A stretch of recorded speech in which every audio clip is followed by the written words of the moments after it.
Morning everybody, how are we all?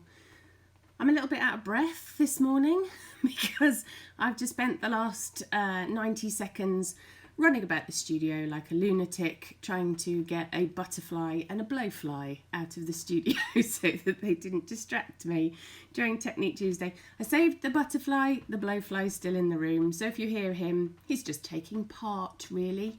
How are we all anyway? Are we all good? Are we all well? I can see that some of you are logging in already. Let's just give a few hellos. Good morning, Ali. Morning, Helen. Morning, Pauline. Pauline says, good morning, actually got here on time. Good morning, you're very welcome. Who else we got in the room?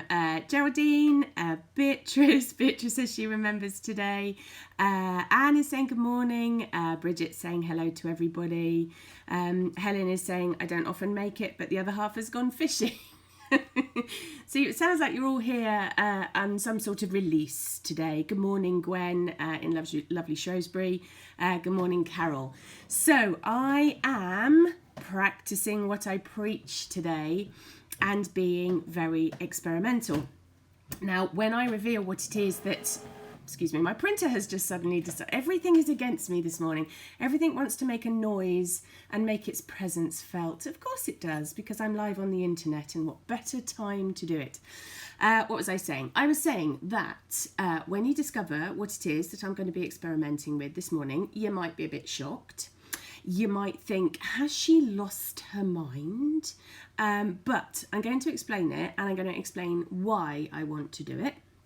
And I'm going to take you through everything. Let's see who else is in the room that I haven't said good morning to.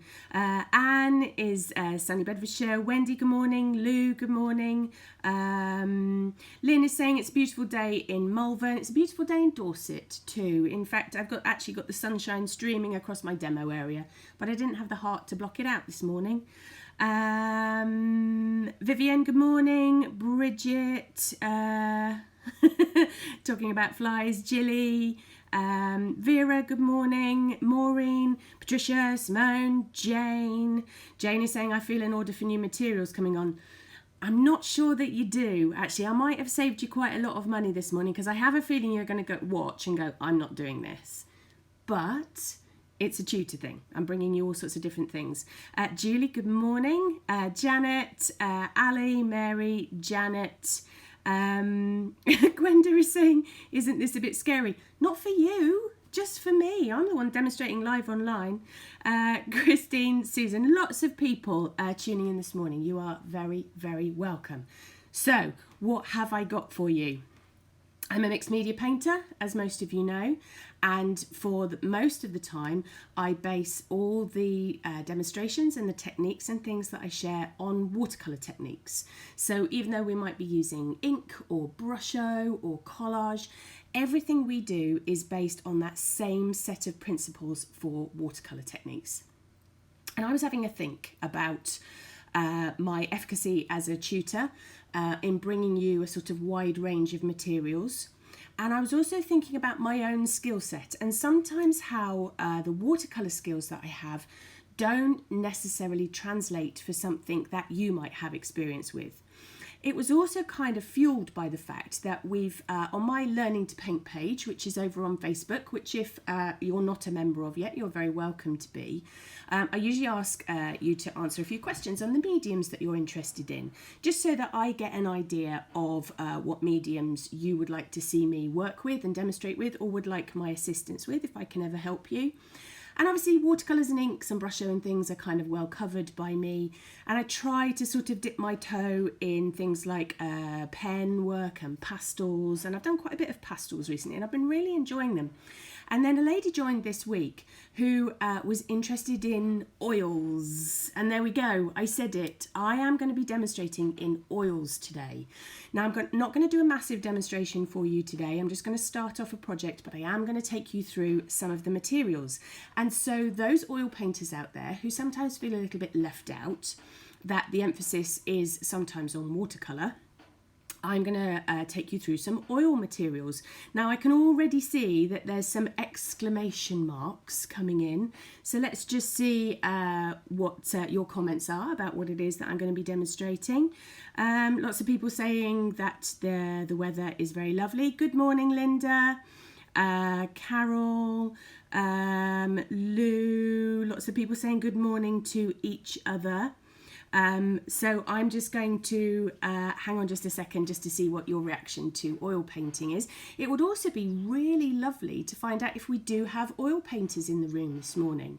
Now, because I'm a mixed media painter, I am, of course, going to put a little bit of a spanner in the works in that I'm going to show you how I have prepared something by painting it in acrylics first, and I'll explain all of that. So already people are saying that it's either fantastic or scary, or they're really pleased that I'm painting in oils, and all of those kind of things. So let me take you through the equipment that I've got for you today, because I've got a whole selection of things.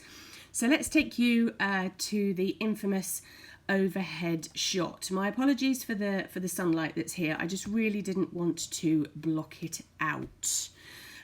So yes, lots of people tagging all sorts of other people in this morning because they know that they paint in oils.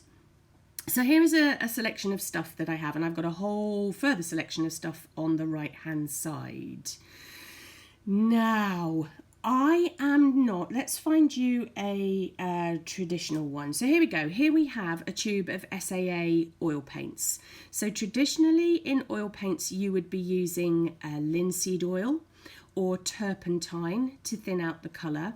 I'm not particularly interested in that type of oil painting because I don't like the smell of terps. I don't like the smell of terps lingering in the studio. Now I could use a product called Zest It, which some of you have seen me demonstrate before, and that is a product based on orange, and therefore keeps the smell down. It's a much more palatable smell. Or I can do the other thing, which I can see. Oh, bless you, got nail envy. Which I can see in the comments is something that you do use, and that is water-mixable oils. And I have a selection of them here. So I have, these are Dale Rowney's water-mixable oils. Have I got any others with me today? No, I don't think I have. So this is the new part of it for me. This is a brand that I haven't used before.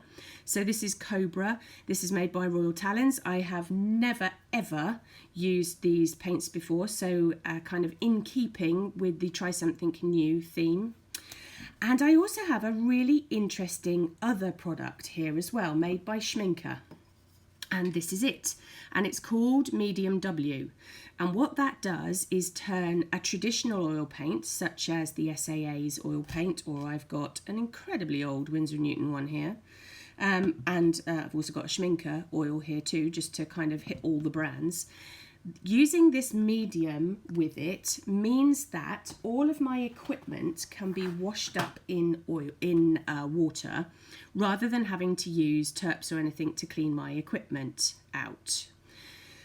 Yes, Anne is saying I like Sennelier green thinners as well. Yes, Anne, I have read about those products, and I haven't got around to testing them out yet. This is really the start of a journey for me for experimenting with all sorts of other mediums. So if you have any words of wisdom for me, I would love to hear about it. Morning, Gary. So this is a whole combination of things that I have played with before. But certainly the Cobra, look at that delicious massive tube of white. I treated myself because my holiday's coming up next week. And I'm going to sort of play about with all of these things with live on camera, and then during my holiday as well. So let me get down to the nitty gritty of how they differ. So normally the oil paint, so a traditional oil paint such as the SAA's Artist Oil, is bound with linseed oil. But water-soluble oils, the pigment has been incorporated with a binder that's been altered to accept water molecules. And that means that it doesn't work any differently. It still has a long drying time. It's still very movable. It's still kind of buttery in its consistency, and you'll see that in my demonstration in a second. But it means that at the end of the day, I don't have to put up with the fumes, and I can wash everything up in water, which makes the whole prospect a lot more interesting. Now, there are some mediums that go with it. You have seen the medium W. This is it in a gel form, and this is it in a liquid form. These make traditional oil colours, such as the Winsor & Newton and the Schminke and the SAA artist oil that I've got here. I can mix some of this in with the traditional oil, and that means I can then wash my equipment up with water. Unlike these, which are all kind of good to go and ready to accept water as a cleaning up thing. So I've kind of got lots of things on the go here. These products also increase the gloss and the transparency. You want 2 parts traditional oil paint with 1 part of medium W. And so I've got that there. I've also got a water mixable painting medium here, which is made by the same company. So this is a Cobra product. This also increases the gloss and the transparency. And it also makes the brush mark in the paint kind of self-level. Now, I have never used this before, never. Not at all. So we are going to see what happens with all of this. Now, I have had a go with water-soluble oils before, but I've never demonstrated it live on social media, and I've never incorporated these products before. So here is my something new. And if you're going to do something new, of course you want to do it live on the internet. Why would you not want to do that? It's going to be quite a steep learning curve for me, but come with me on this journey and we will see what happens. If you have any questions, pop them into the comments. If you're watching this live on Facebook, I will try to answer them where I can. And obviously, because this is new for me, I might just have to do a little bit of research first. I can see that there's a question from Gloria saying, can you mix water mixable oils with acrylics? If you mean physically mix the two together, Gloria, it's not a good idea. Some companies claim that you can do it, but because acrylic is based on a polymer and dries in a film, and oil paint is pigment suspended in a resin, then you are going to have issues with it. But you will see in just a second how I am incorporating it with acrylics, just in a slightly different way. So I'm going to just very quickly clear the area where I am going to paint. And while I'm doing that, I will share with you the subject matter that I'm going to be using today. So here is a photograph that I took quite a while ago now of one of my chucks. This is Belle, and as you can see, very inquisitive bird she is, and I just wanted to do it so much because the photograph just made me laugh, apart from anything else. But in terms of, I sort of have a bank of images that I use where I think, oh, do you know what, I'll do something with it at some point.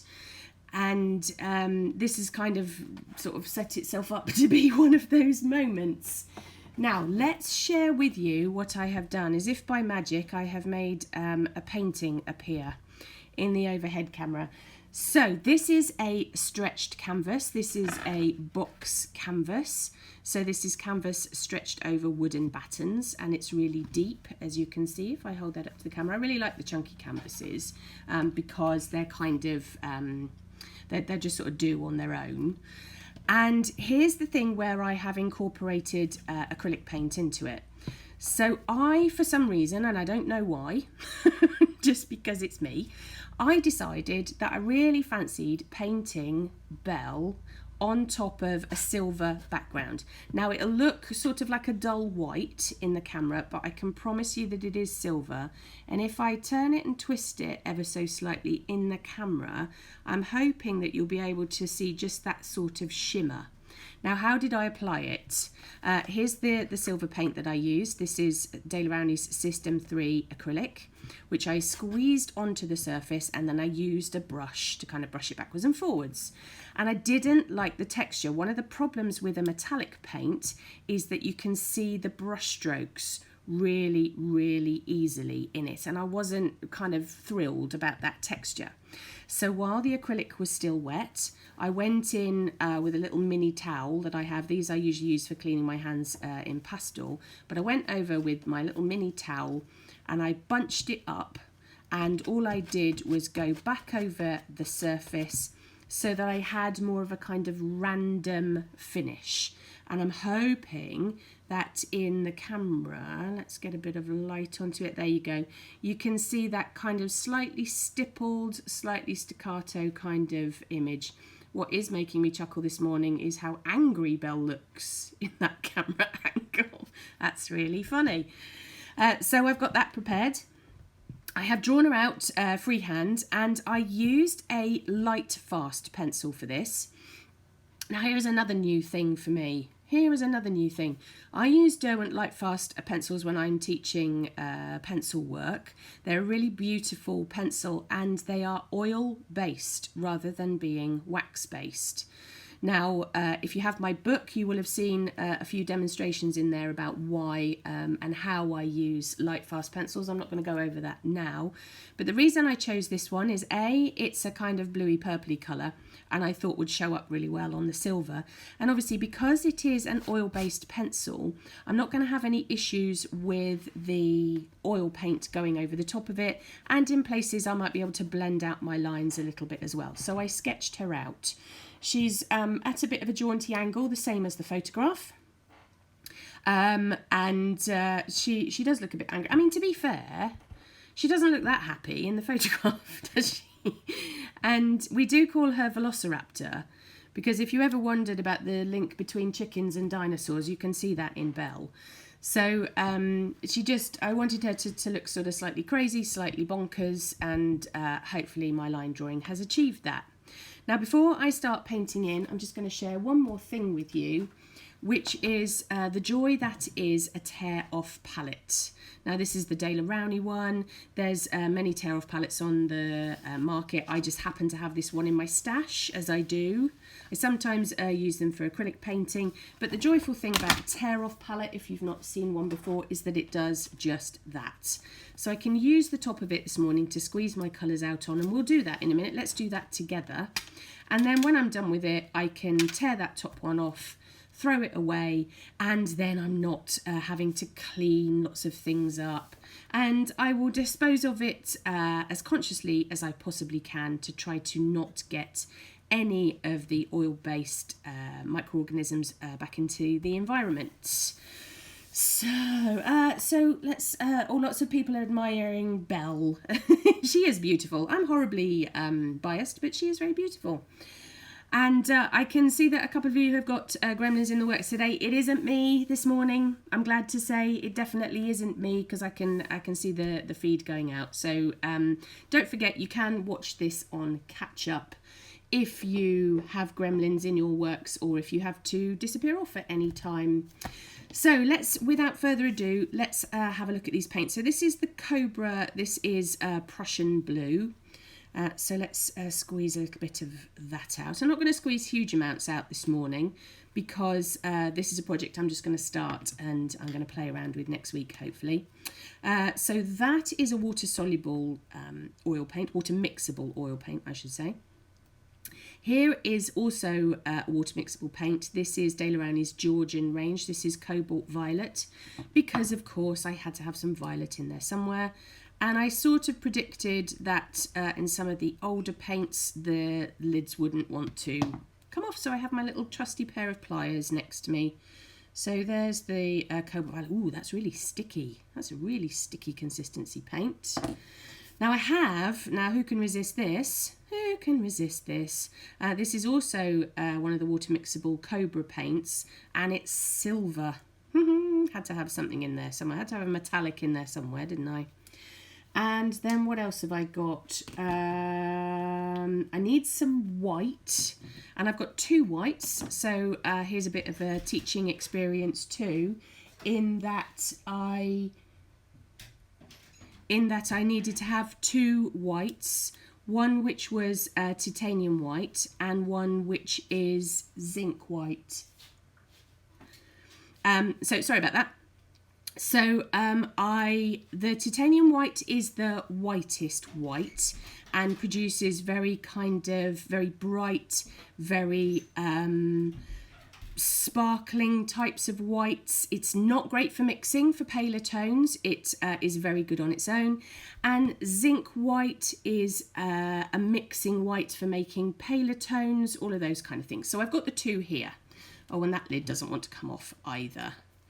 So, there we go. There's the pliers, getting those in.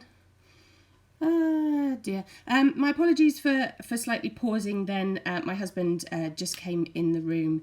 We're all on high alert at the moment because one of our dogs was really poorly yesterday. And so, of course, me being me, I panicked and thought that it was about the dog. He's been making gestures at me just off camera to tell me that everything's okay, and he's just popping out. Oh dear. And here's the titanium white. Now, when I squeeze these out onto my palette, because I get sort of distracted by my painting, what I also tend to do is to either put them on different sides so that I know which one is which, or you can mark your palette. So I've just put little Z there for zinc white. Some of you have realised that that Bees had entered the room. Ali D, he wasn't standing outside the window making faces at me. He was actually in the room making faces at me. So there's my zinc white, and there is my titanium white, just so that I remember the difference. And then, of course, I'm going to need, if we go back to Belle, I'm going to need the red for her comb. So this time, because I didn't have a red in water mixable, this time I've got one of the Schminker Massini oils. This is Madder Lake, but this is a traditional oil paint, not a water mixable one. So one of the things that I'm going to do is I'm going to take a little bit of that, and next to it I am going to squeeze some of the medium W. Now don't forget, this is 2 parts oil to 1 part medium W. So I can squeeze that out just next to it, and then when I start painting, I can incorporate those 2 together, and then that will mean that that paint can be washed up with water. So I've got that there, I've got that there. I've also got some medium W in a bottle if I wanted it, just for a thinner consistency. I have a glass of water, just in case I want to thin them out a little bit. But the thing that I've got here is one of these lovely little jam jars that you get cream tea jams in. And here I've got some water mixable painting medium, and I'm going to pour some of that in there just so that I can use that. The reason I don't want to use it in that bottle is because I don't want to dip my dirty brush into that bottle and kind of contaminate all of that product. So I'm going to pop it in there, and then I can have that off to one side. So I think I'm all prepared in terms of paint. Let me just tidy up the area that I've got so that I've got stuff everywhere this morning. Typical of me, can't paint neatly and tidily at all. So I've got my painting medium there. I'm going to pop my palette off to one side. I'm going to keep that bit of toweling so that I can use that in the same way that I would use my kitchen roll to clean my brushes off on. But what brushes am I using? These are the ones that I am using today. These are the SAA acrylic and oil brushes. I treated myself to this set quite a while ago with loads of intention of doing a grand acrylic painting, and I've never got round to it. So these are now going to be my oil painting brushes, and we have some different shapes here. I thought it would also be interesting for you to understand the difference between the shapes. So we have, let me get them up into camera a little bit more. So we have a round, that's probably a brush shape that you know really well. And we have a flat, so a kind of square-ended. Thank you, everybody, for your very kind wishes for Troy. He's absolutely fine. He just gave us a bit of a scare yesterday. And So we have nice kind of square-ended flat brushes, and then we have this one, which is called a filbert. And a filbert has a rounded end, sometimes called a cat's tongue brush as well. So if I show you the flat and the filbert together, you can see that one has a very square end and one has a rounded end. So I'm kind of going to have a go with all three today, because all I want to do really is to get Belle blocked in, to start getting some colour on her, and then we'll just see how it goes. Now, one thing that you have to remember with oil painting is the fact that you need to remember something called fat over lean.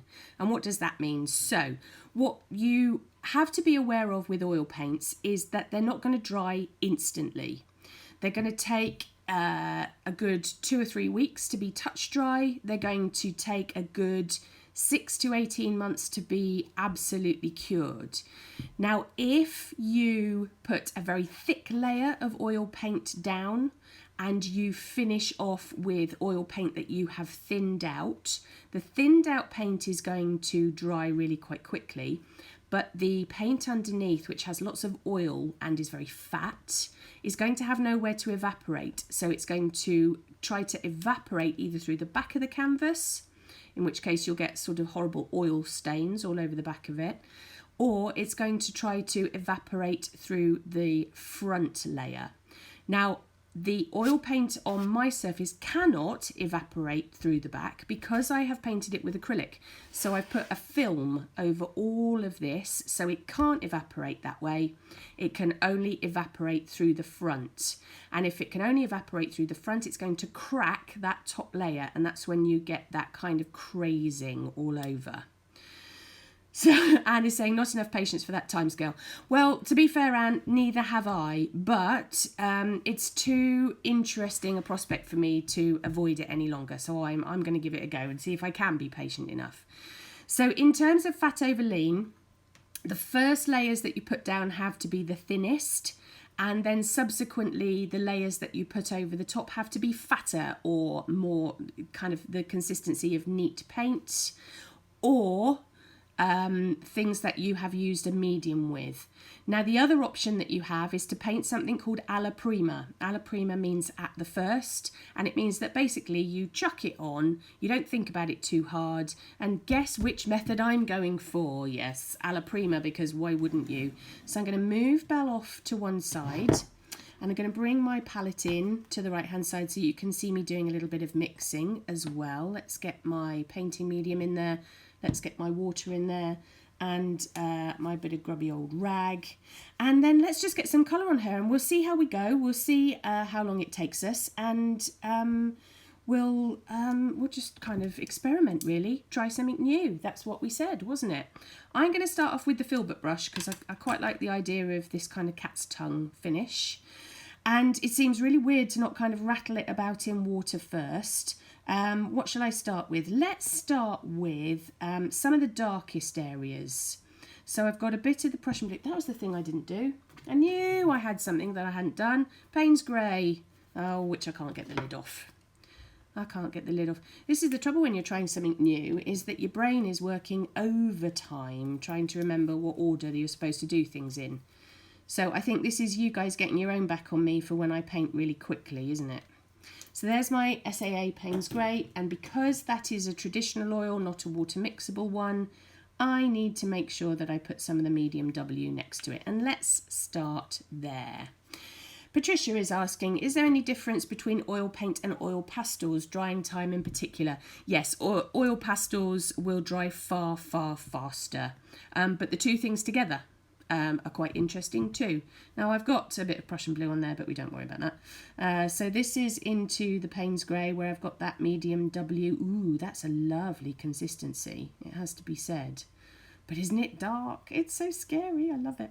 Love it, love it, love it. And I'm going to go in with that filbert brush and start to replicate some of these feather shapes around the back of her eye.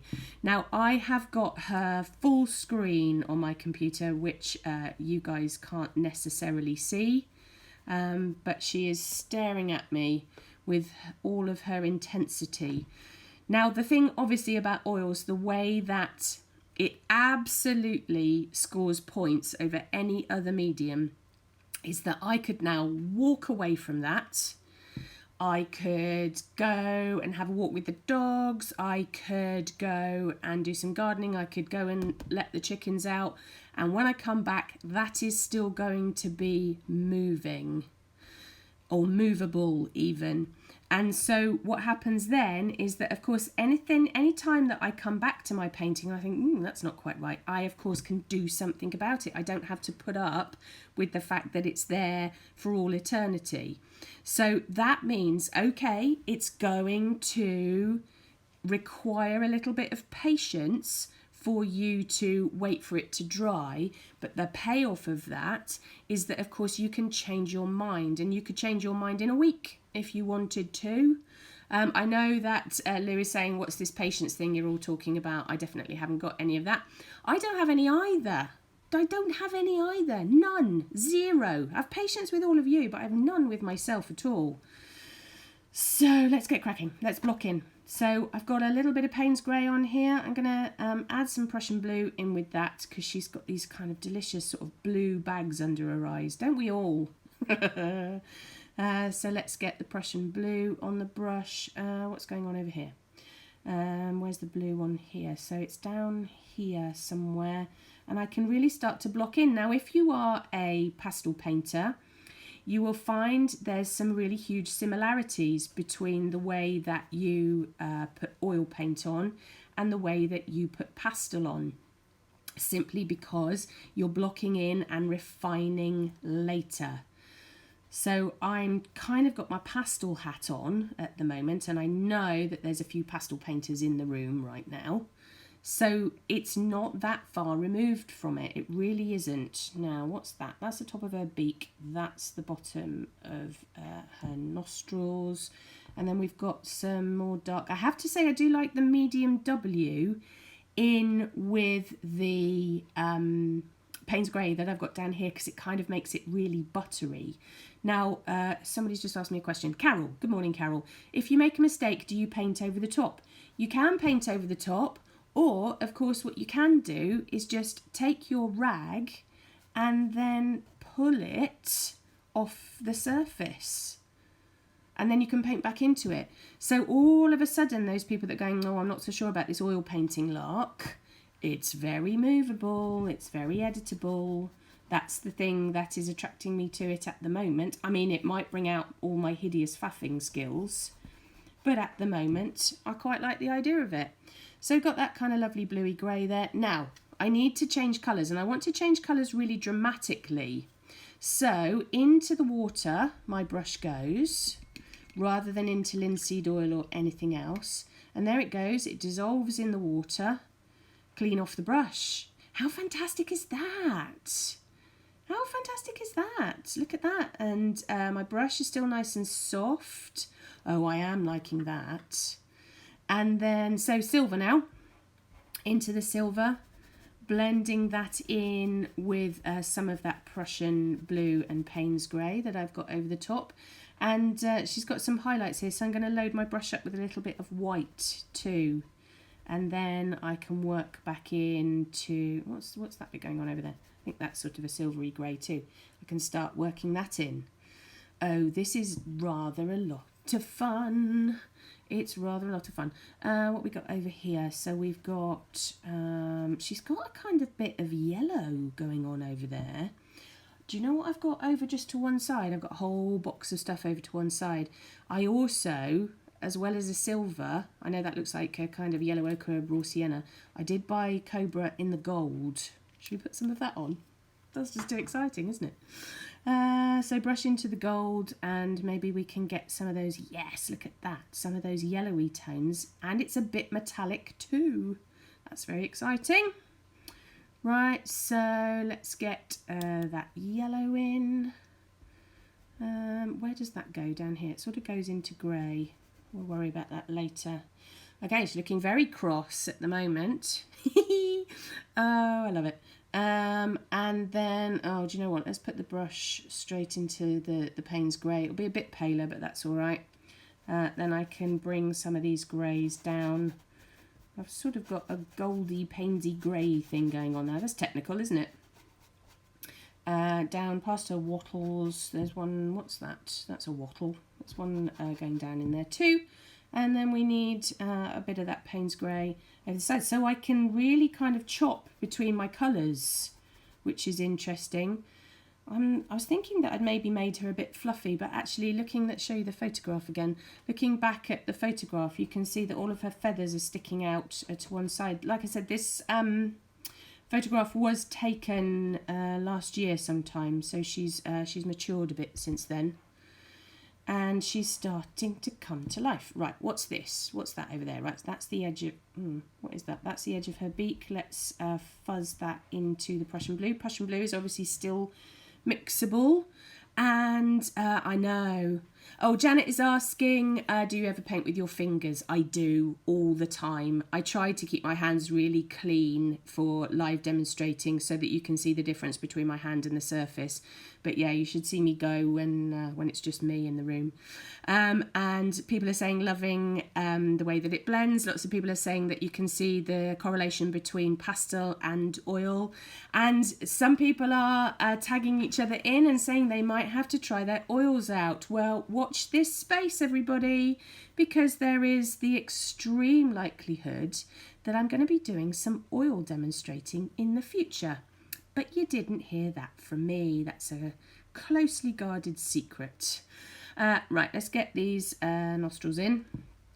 And let's do the same thing again. Let's grab my rag, wash my brush out because I want to start getting the pink in. Let's get that in.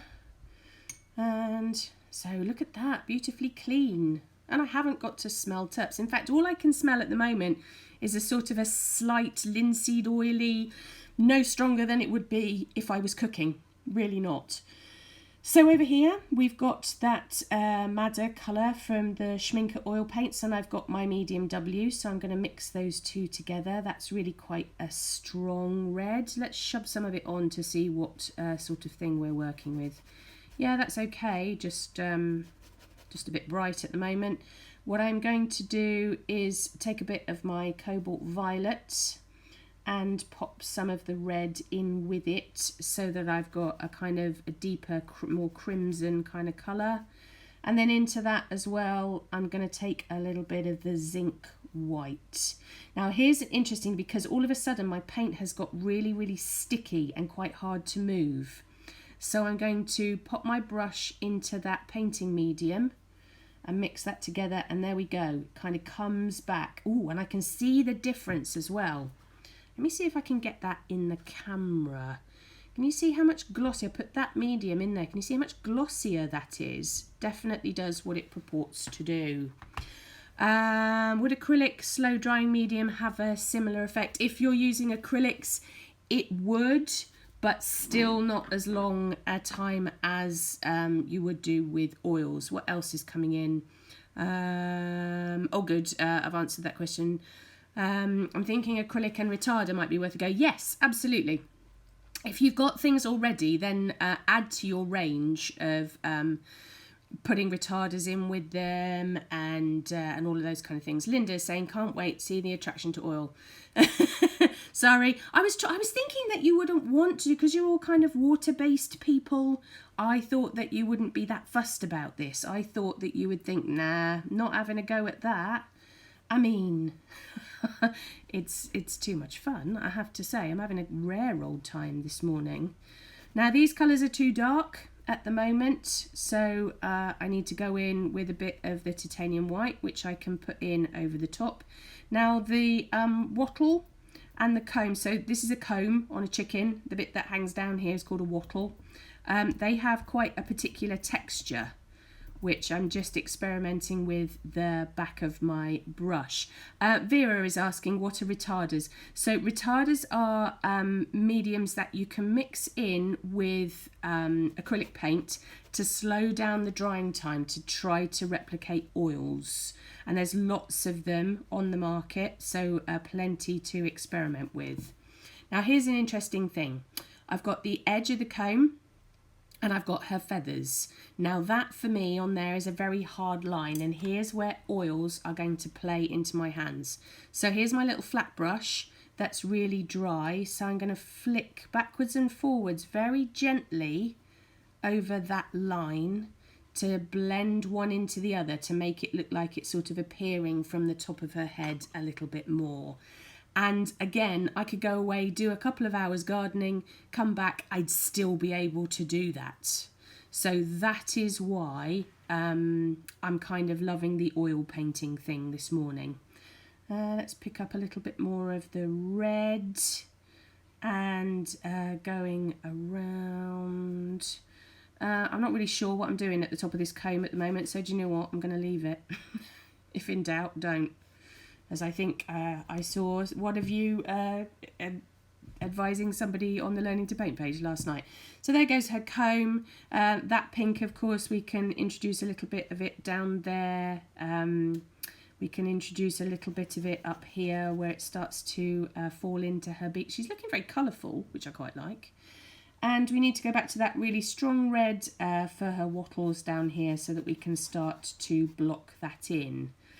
And I don't really know what's happening down there. So do you know what? I'm going to leave that well alone for the time being. Let's get this one in. This is a bit more pink, this side.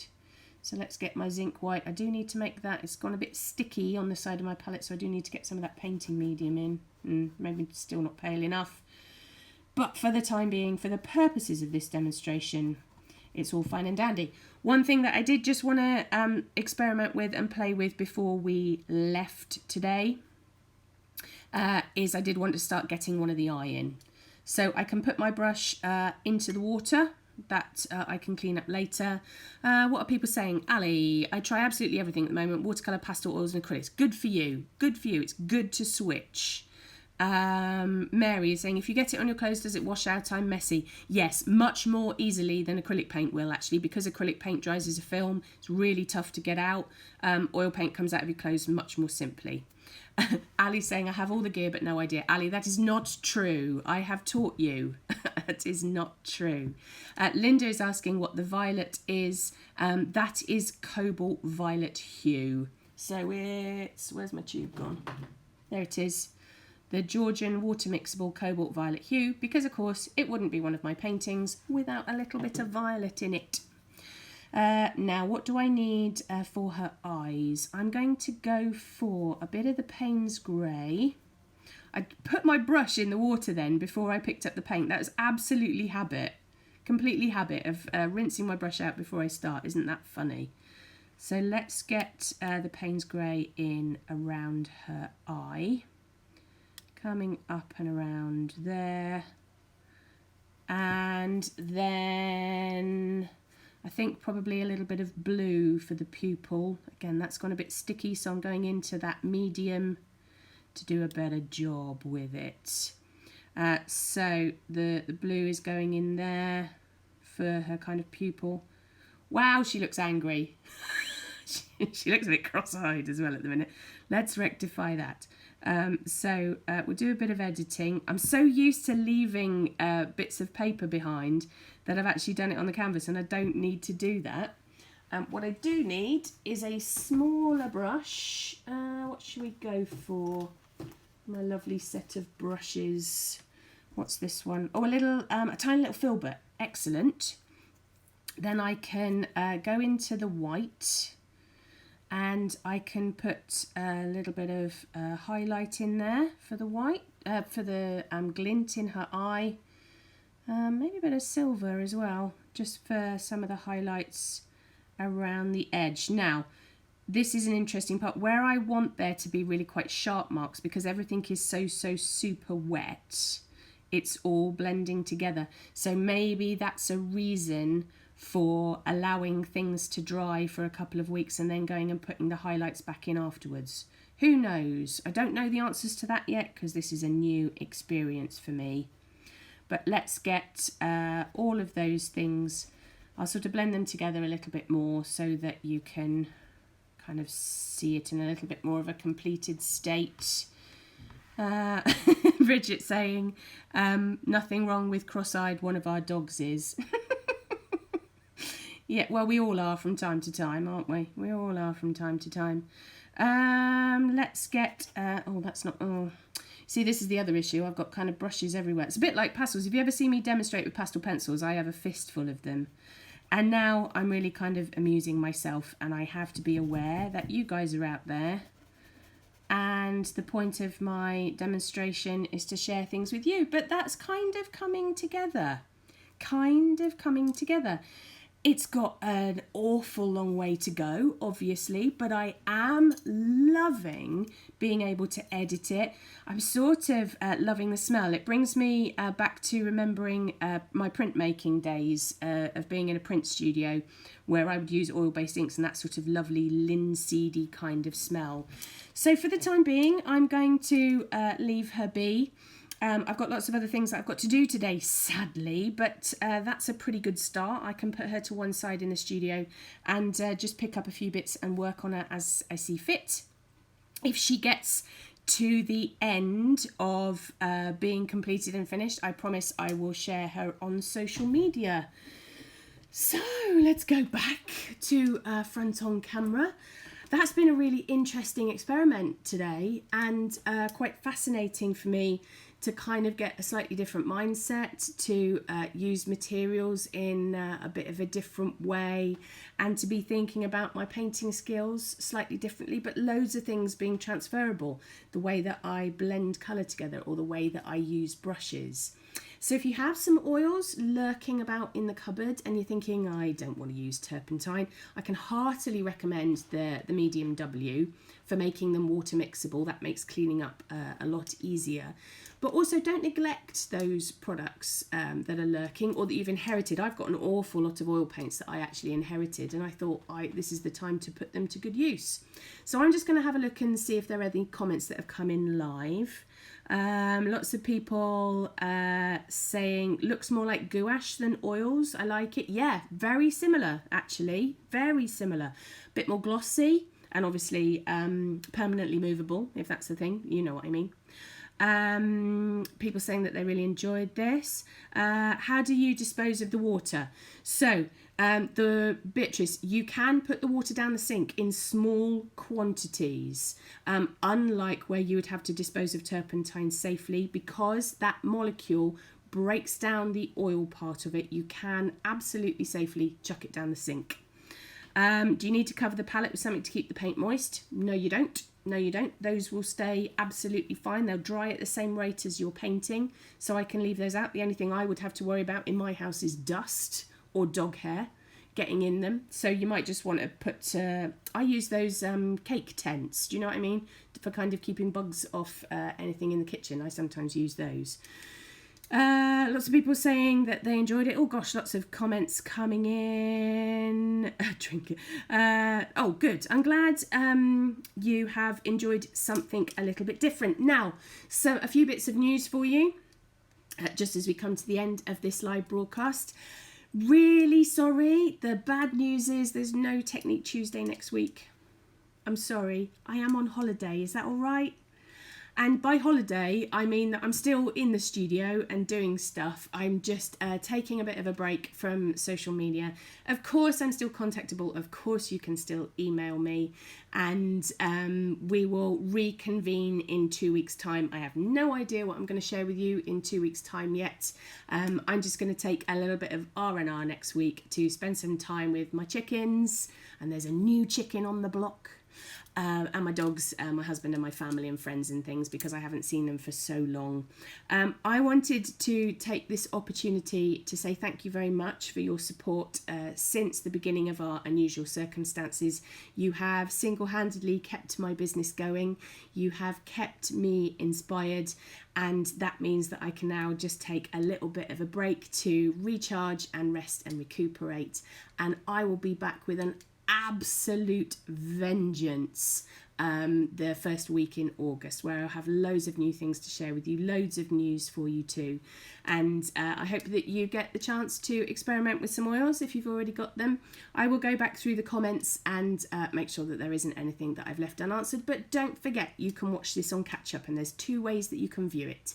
3 ways that you can view it. I forgot one of them. You can either go back into the videos tab of Facebook and watch it there. You can catch up with it on my YouTube channel. In fact, you might already be watching me via YouTube now. Or you can pop over to my blog on my website, www.alisonseaboard-fineart.co.uk. And you can usually read a little bit more about it too. That is the Kind of Homer Technique Tuesday, and that's where all the last demonstrations have been archived. Thank you very much for your company today. Take lots of care, and if I don't see you before, I will see you in 2 weeks' time. Take care, everybody.